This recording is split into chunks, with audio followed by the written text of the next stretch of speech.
Hello दोस्तों, welcome back to my channel. WrestleMania अब सिर्फ 2 हफ्ते दूर है और आज की Monday night Raw take place कर रही है मिनियापोलिस मिनेसोटा से, जो कि ब्रॉक लेसनर का होम टाउन भी है। एज यूजुअल दोस्तों, हमको सुपरस्टार्स अरीना में एंटर करते हुए दिखते हैं। हमें गुंथर दिखते हैं, हमें वॉर रेडर्स जो कि टैग टीम चैंपियंस है वो दिखते हैं, हमें न्यू डे दिखती है, उसके अलावा हमें पेंटा आते हुए दिखते हैं, जजमेंट डे आती हुई दिखती है और लास्ट में हमें आते हुए दिखते हैं पॉल हेमन। माइकल कोल और पैट मैकेफी हमारे यूजुअल कमेंटेटर्स हैं। शो की शुरुआत में हम देखते हैं कि पिछले हफ्ते किस तरीके से रिया रिप्ली और इयो स्काई के बीच में जो वुमेन्स चैंपियनशिप मैच था वो डबल डिस्क्वालिफिकेशन या नो कॉन्टेस्ट में चेंज हो गया था। Raw general manager Adam Pearce इस समय रिंग में हैं। वो सबसे पहले इयो स्काई का वेलकम करते हैं, उसके बाद वो बियांका बेलेयर को बुलाते हैं और सबसे लास्ट में वो रिया रिप्ली को भी बुलाते हैं। वो अपने पिछले हफ्ते की गलती मानते हैं कि उन्हें लग रहा था कि बियांका बेलेयर को अगर रेफरी बनाया तो चीज़ें सही रहेगी, और अब वो कहते हैं कि उस गलती को सुधारने के लिए ही वो रिया रिप्ली को रेसलमेनिया में वर्ल्ड चैंपियनशिप मैच में ऐड कर रहे हैं। जी हाँ दोस्तों, तो अब ये ऑफिशियल हो चुका है कि रेसलमेनिया में जो वुमेन्स वर्ल्ड चैंपियनशिप मैच है वो एक ट्रिपल थ्रेट मैच होने वाला है। इन तीनों के बीच में कॉन्ट्रैक्ट साइनिंग होती है और इस सेगमेंट के एंड में इयो स्काई टॉप रिंग पे खड़ी होकर अपने दोनों ही चैलेंजर्स के ऊपर मिसाइल ड्रॉप किक से अटैक कर देती है। इस सेगमेंट के बाद दोस्तों माइकल कोल और पैट मैकेफी हमें बताते हैं कि inter continental championship match WrestleMania में जो है अब वो एक फेटल 4-वे मैच होने वाला है। जी हाँ दोस्तों, ब्रॉन बेकर अब अपनी चैंपियनशिप डिफेंड करेंगे अगेंस्ट फिन बैलर, पेंटा और डोमिनिक मिस्टीरियो। इसी से रिलेटेड हमें एक बैकस्टेज सेगमेंट देखने को मिलता है जहाँ पे जजमेंट डे इस मैच की चर्चा कर रही होती है। फिन बैलर डोमिनिक मिस्टीरियो के इस मैच में होने से काफ़ी ज़्यादा नाखुश लग रहे हैं, लेकिन लिव मॉर्गन बहुत ही ज़्यादा खुश हैं।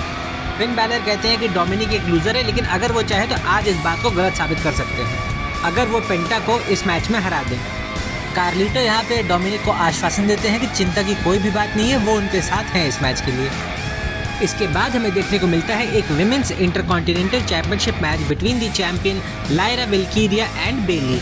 मैच की शुरुआत में माइकल कोल और पैट मैकेफी केविन ओवेंस को उनकी जल्दी रिकवरी के लिए शुभकामनाएं देते हैं। जहाँ तक बात आती है इस मैच की दोस्तों, शुरू में ये मैच थोड़ा सा स्लॉपी था, लेकिन अंत होते होते ये एक बहुत ही शानदार मैच बन गया था।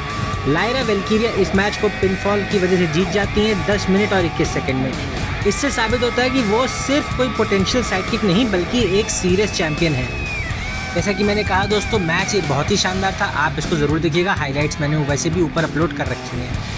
मैच के बाद शुरू में इनिशियली बेली जो होती हैं वो हैंडशेक को रिजेक्ट कर देती हैं, लेकिन उसके बाद थोड़ा सोच विचार करने के बाद वो रिंग में वापस आती हैं। लायरा वेल्कीरिया को हक करती है और उनकी जीत को सेलिब्रेट करने में उनका साथ देती हैं। इमोशंस यहाँ पे अच्छे थे, लेकिन कुछ टाइम के बाद बेली को रियलाइज़ होता है कि हाँ, इन दोनों को साथ में काम करना चाहिए, क्योंकि स्मैकडाउन में जो टैग टीम गॉन्टलेट मैच होने वाला है विमेंस टैग टीम चैंपियनशिप के लिए, उसमें ये दोनों एक ही टीम का हिस्सा है।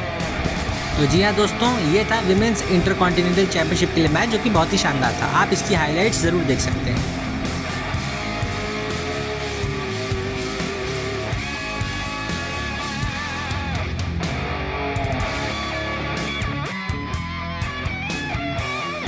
जैकी रेमंड बैक स्टेज है एजे स्टाइल्स के साथ। वो उनके और लोगन पॉल के बीच होने वाले रेसलमेनिया मैच के बारे में बात करती हैं। कैरियन क्रॉस आते हैं और वो एजे स्टाइल्स से बोलते हैं कि उन्हें एक रूथलेस या ईविल एजे स्टाइल्स चाहिए। एजे स्टाइल्स कहते हैं ठीक है, अगले हफ्ते रॉ में मैं तुम्हें देख लूँगा। उसके बाद हमें एक 6 मैन टैग टीम मैच देखने को मिलता है। टीम अमेरिकन मेड और एल ग्रैंडे अमेरिकानो और वर्सेस टीम LWO, जिसके साथ आए हुए हैं रे मिस्टीरियो। क्रीड ब्रदर्स और एल ग्रैंडे अमेरिकानो इस मैच को जीत लेते हैं 7 मिनट और 22 सेकंड के बाद। ये एक फन मैच था दोस्तों। ग्रैंडे अमेरिकानो वाला गिमिक काफ़ी ज़्यादा इंटरेस्टिंग होता जा रहा है वक्त के साथ, और इस शो के आखिरी में हमें पता चलेगा कि अब रे मिस्टीरियो और एल ग्रैंडे अमेरिकानो के बीच में रेसलमेनिया में एक मैच होने वाला है।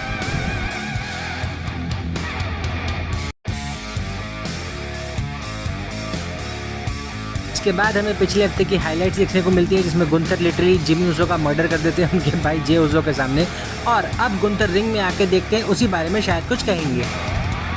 वर्ल्ड हेवीवेट चैंपियन गुंथर यहाँ पे रिंग की तरफ बढ़ते हैं धीरे धीरे। वो काफ़ी ज़्यादा खुश लग रहे हैं पिछले हफ्ते उन्होंने जिस तरीके से जिमी ऊसो को डिस्ट्रॉय किया और जे ऊसो के अगेंस्ट एक अपर हैंड हासिल किया, इमोशनली जे ऊसो को कमज़ोर करके किस तरीके से उन्होंने। गुंथर रिंग के चारों तरफ एक राउंड लगाते हैं, अपनी वर्ल्ड हेवीवेट चैंपियनशिप का प्रदर्शन करते हैं क्राउड के सामने और कमेंट्री टेबल पे खड़े होकर भी।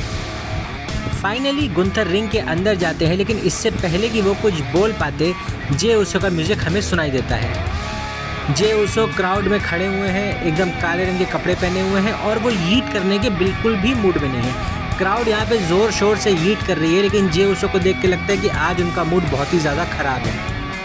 गुंथर भी उनको देख के अपना कोट उतारते हैं और अपनी बाहें ऊपर चढ़ा लेते हैं। ऐसा लगता है मानो कि दोनों के बीच में आज लड़ाई हो सकती है। जे उसो रिंग में आते हैं और गुंथर के हाथ से सबसे पहले माइक गिरा देते हैं। वो गुंथर से पूछते हैं कि क्या तुम्हारे पास माँ है?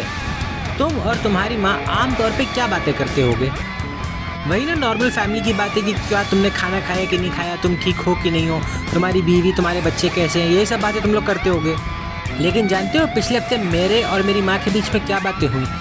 उन्होंने मुझसे पूछा कि आखिर मेरा बड़ा भाई हॉस्पिटल में 15 स्टिचेस के साथ पड़ा हुआ है, तो मैंने उसकी मदद क्यों नहीं करी, मैंने उसे क्यों नहीं बचाया। और जानते हो मैंने अपनी माँ से क्या कहा? क्योंकि मैं शायद गुंथर से डर रहा था। वाकई में गुंथर जे उसो से 2 कदम आगे निकला।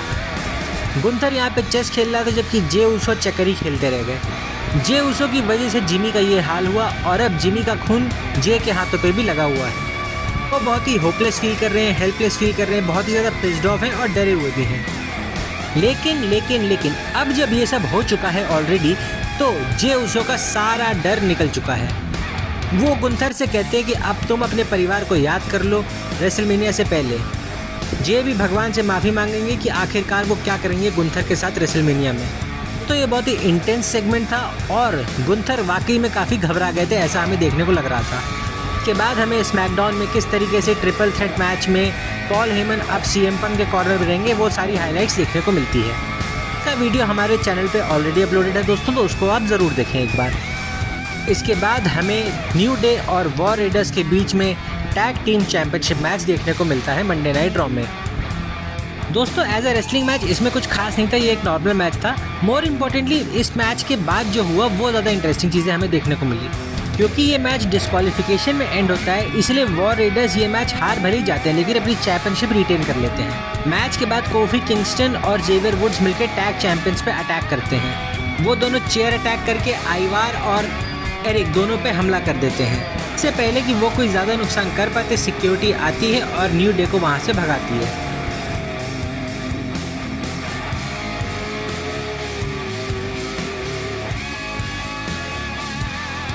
इसके बाद दोस्तों अगला मैच जो हमें देखने को मिलता है वो है Penta versus Dominik Mysterio. Dominik Mysterio के साथ कार्लिटो भी आए हुए हैं। As an in ring match दोस्तों ये भी कोई बहुत खास मैच नहीं होता है। 5 मिनट में पेंटा डोमिनिक को हरा देते हैं।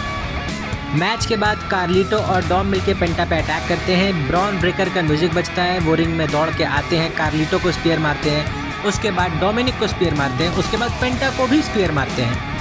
वो चैंपियनशिप के साथ पोज करते हैं, तभी पीछे से फिन बैलर आकर उन पे अटैक करते हैं। फिन बैलर इंटरकॉन्टिनेंटल चैंपियनशिप को पकड़ते हैं, लेकिन तभी ब्रॉन ब्रेकर दोबारा खड़े होते हैं और फिन बैलर को स्पीयर मारने ही वाले होते हैं कि फिन बैलर जल्दी से रिंग से खिसक के निकल जाते हैं।